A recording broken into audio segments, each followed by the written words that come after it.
بسم اللہ الرحمن الرحیم۔ السلام علیکم۔ آنے والے تمام موضوع کا میرے چینل پہ ویلکم ہے۔ Please like and subscribe. پہاڑوں کو تراش کر بنائے جانے والے محلات۔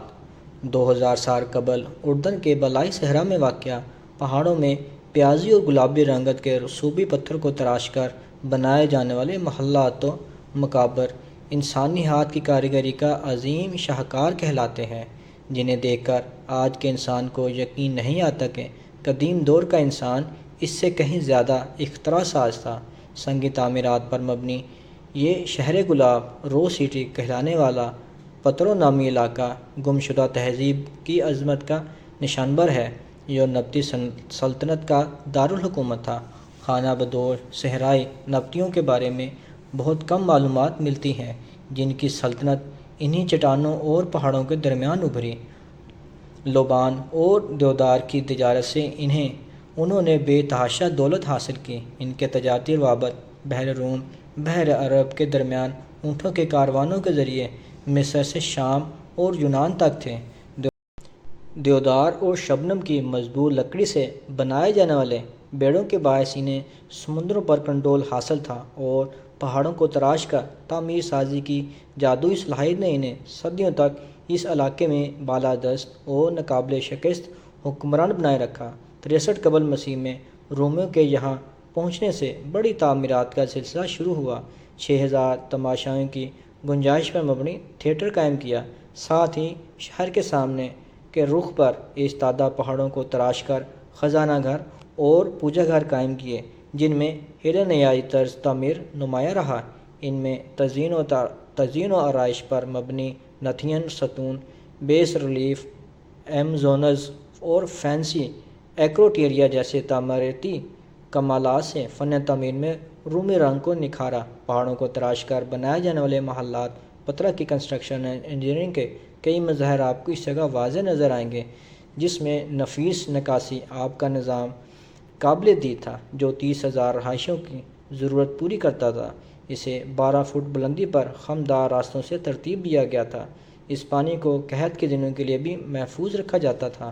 پترا کی تعمیراتی خوبصورتی یہاں آنے والے لاکھوں سیاحوں کو حیرت میں مبتلا کر دیتی ہے۔ پورا شہر تعمیراتی فن پاروں کے نشانات سے بھرا پڑا ہے۔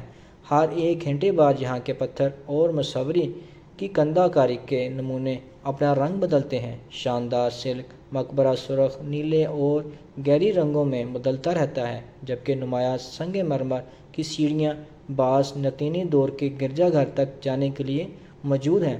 پترا میں عیسائیت 3 اور 4 صدی میں آئی اور پھلی پھولی، تاہم زلزلے کے بعد یہ شہر ویران میں تبدیل ہو گیا، اور 7ویں صدی کی ابتدائی اسلامی سلطنتوں کے رواج پانے پر یہاں عیسائیت کی اہمیت بہت کم ہو گئی۔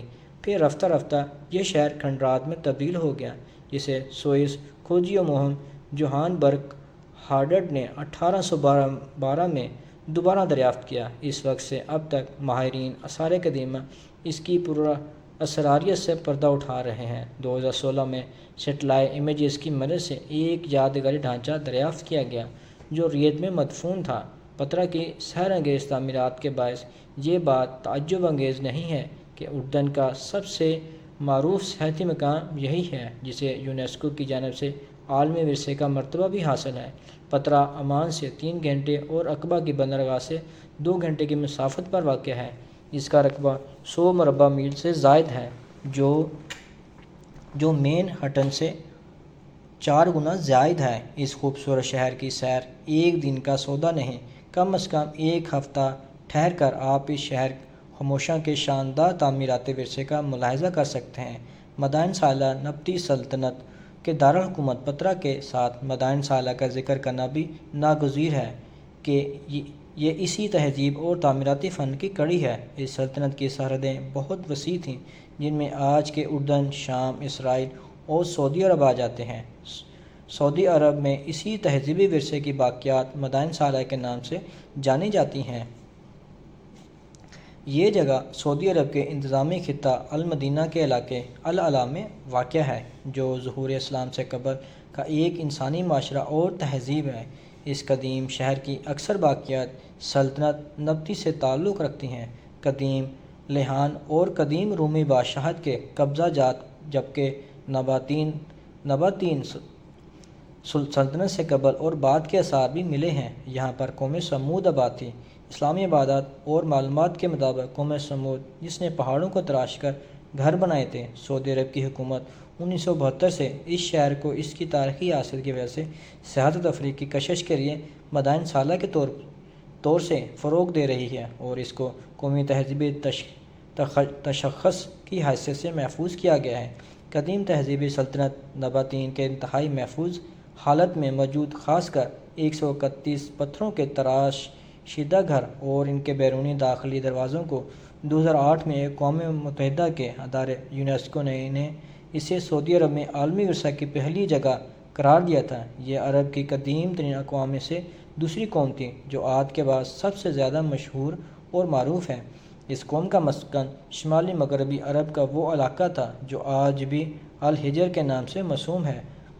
اب تک وہاں ہزاروں ایکڑ کے رقبے میں وہ سنگی عمارتیں موجود ہیں جن کو سمود کے لوگوں نے پہاڑوں میں تراش کر بنایا تھا، اور اس شہر خاموشاں کو دیکھ کر اندازہ کیا جاتا ہے کہ کسی وقت اس شہر کی آبادی 4-5 لاکھ سے کم نہ ہوگی۔ اپنوں اور اپنے پیاروں کا خیال رکھیں۔ بہت شکریہ۔ السلام علیکم ورحمۃ اللہ وبرکاتہ۔